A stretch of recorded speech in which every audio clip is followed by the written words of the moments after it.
পৌষ সংক্রান্তির পিঠেপুলি উৎসবে সবাইকে জানাই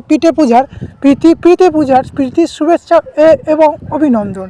কেননা সকলের বাড়িতে পৌষ সংক্রান্তিতে পিঠে অবশ্যই হবে।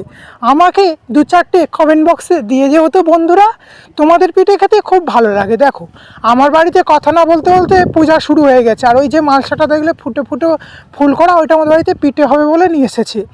তো এখানে আমি আশপোষ এবং সমস্ত কিছু রেডি করা হয়ে গেছে পূজার জন্যে। তো পূজাও ঠাকুরমশাই এসে করে গিয়েছে। তো ঠাকুরমশাই পূজা করছে, আমি ভিডিও করছি। কি ঠাকুরমশাই বলছে, বাচ্চা আমাদের বাড়িতে এসেছিলো, বাচ্চা ছোটো মতন ঠাকুরমশাই কোনোদিন বাচ্চা হয় না, শত হোক ঠাকুরমশাই। তো ঠাকুরমশাই এসে পূজা করেছিল। আমি এই পূজার সব কিছু জেলে টুলে দিয়েছি। বললাম না ঠাকুরমশাই আসবে, বাচ্চা ঠাকুরমশাই, তার বাবা বলে গিয়েছিল, আমি তার জন্য জোগাড় থেকে সব কিছু করে রাখতে হয়েছে। তো কী সুন্দর ঠাকুরঘরটা সাজিয়েছি, আর ওখানে ঠাকুরমশাই পুজোতে বসে গিয়েছে। ঠাকুরমশাই বলছিল আমাকে তুলো না। আমি ঠাকুরমশাই হয়ে লজ্জা পেলে হবে? যখন বড় বড় পূজা যাবে তখন তো ভিডিও করতে হবে না, বলে পূজাটা শুরু করে দিলাম। আর আমি ঠাকুরঘরের ডালাটা ওই সাইডে বেশি চেপে দিয়েছি জানো। তো কী করবো বলো। তারপরে ঠাকুরমশাই আরতি করলো।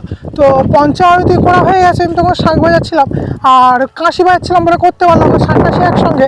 এরপরে আমি শাঁখ বাজাচ্ছি আর ফোনটা ভিডিও চালিয়ে ভিডিও করছি। ভিডিও কেমন লাগলো লাইক কমেন্ট শেয়ার অবশ্যই করো পৌষ মাসের দিনে প্লিজ।